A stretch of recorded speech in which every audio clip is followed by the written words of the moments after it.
পঞ্চম শ্রেণীর প্রিয় শিক্ষার্থীরা, আজকে আমি তোমাদের কাছে আসন্ন সেকেন্ড সামেটিভ ইভ্যালুয়েশনে আমাদের পরিবেশ এই বিষয়ে 30 নম্বরের একটি মডেল কোশ্চেন পেপার প্রশ্ন সংকলনের প্রশ্ন এবং তার উত্তর দেখাচ্ছি, সঙ্গে নম্বর বিভাজন কোনটাতে কীরকম নম্বর থাকবে সেগুলো তোমরা ভালো করে দেখো এবং বোঝার চেষ্টা করো।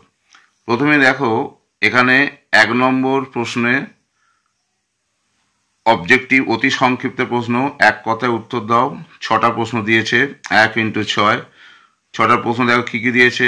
পশ্চিমবঙ্গের ঢাল কোন দিক থেকে কোন দিক?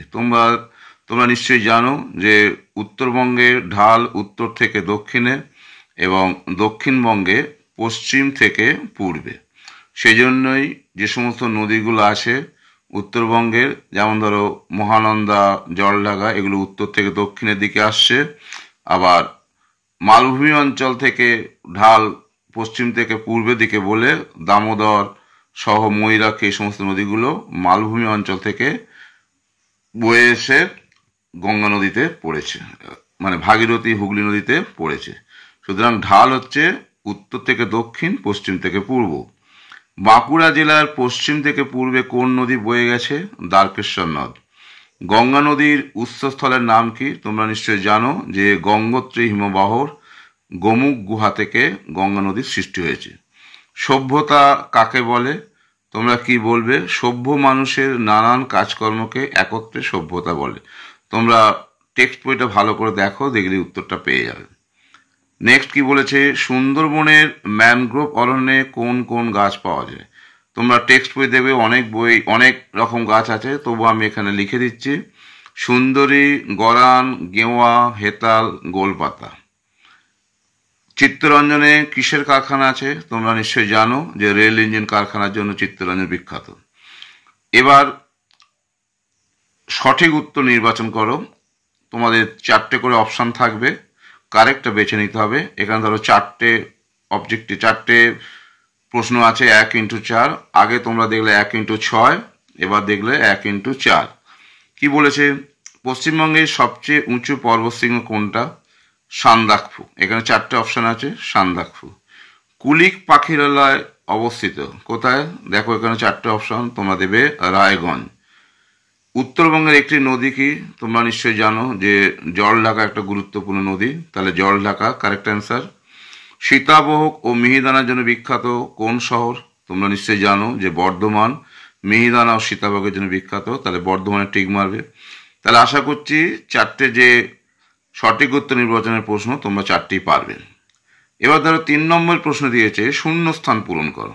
5টা থাকবে, 1 × 5। তাহলে কীরকম প্রশ্ন দিয়েছে, কি কি?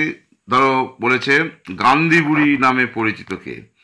তোমরা নিশ্চয়ই জানো যে মাতঙ্গিনী হাজরা গান্ধী বুড়ি নামে পরিচিত, তাহলে শূন্যস্থানে মাতঙ্গিনী হাজরা লেখো।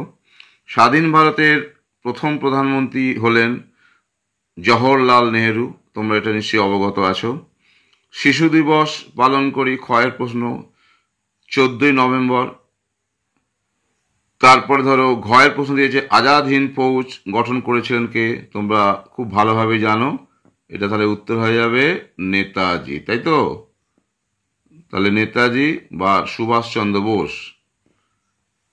রবীন্দ্রনাথ ঠাকুর জন্মগ্রহণ করেন 1861 সালে।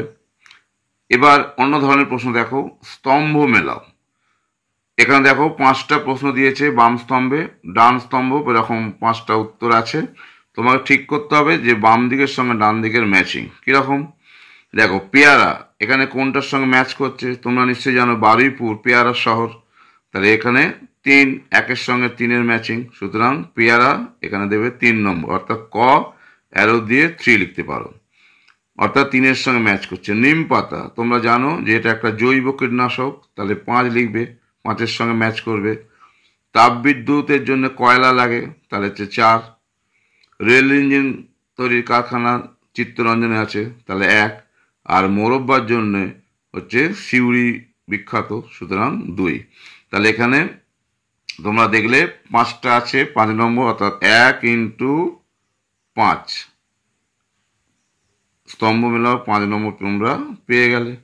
আর এরপরে দেখো 5-এর দাগের প্রশ্নে তোমাদের 5টা প্রশ্নের উত্তর দিতে হবে। 2 ইন্টু 5, 2 গুণিতক 5, 5টা প্রশ্নে 10 নম্বর।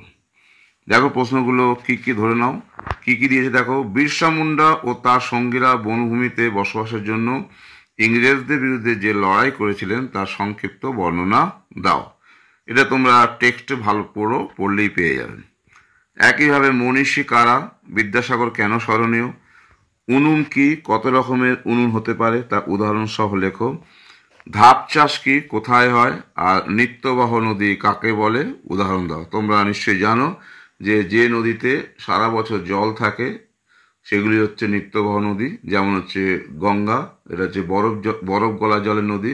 সারা বছর হিমবাহজনিত কারণে পর্বত থেকে বরফ গলা জল পড়ে, ফলে সারা বছর গঙ্গা নদীতে জল থাকে, সুতরাং এটা হচ্ছে একটা নিত্যবহ নদীর উদাহরণ। তাহলে এরকম আরও অনেক কোশ্চেন পেপার তোমরা সলভ করলে আশা করি তোমরা আসন্ন যে সেকেন্ড সামেটিভ ইভ্যালুয়েশন আমাদের পরিবেশ, তাতে তোমরা সফল হবে বলেই মনে করি। সুতরাং আজকের পর্ব এখানে শেষ করছি। তোমরা আসন্ন পরীক্ষা ভালো হোক, ভালোভাবে পরীক্ষা দাও, এই আশা রেখে আজকের ভিডিও আমি শেষ করছি।